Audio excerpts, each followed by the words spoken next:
L-20 sena tal-Ikirix minn April fuq 1.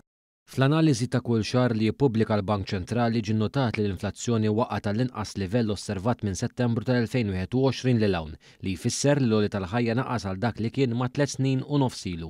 Dan seħħ minħabba tnaqqis fil-prezz tal-ikel matul ix-xahar ta' frar li inċidentalment u x-xahar li fih bdiet topera l-iskema stabbiltà li ġiet introdotta mill-Gvern immexxi mill-Prim Ministru Robert Abela biqbil mal-importaturi s-sidien tal-ħwienet.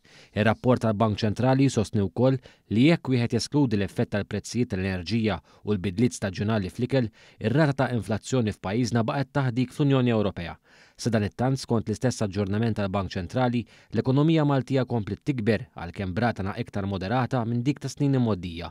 Dan wassal fost l-oħrajn għal tnaqqis fid-domanda għal aktar ħaddiema għalkemm skont il-Bank Ċentrali r-rata ta' qatt baqgħet f'livelli minimi storiċi.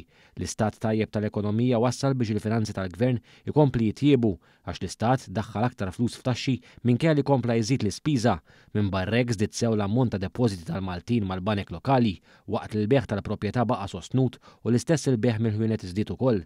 Waqt li l-operaturi fis-settur tal-kostruzzjoni baqgħu jindikaw livell ta' ottimiżmu sinifikanti, naqas l-ammont ta' permessi approvati kien hemm ukoll tnaqqis qawwi fil-produzzjoni tal-enerġija.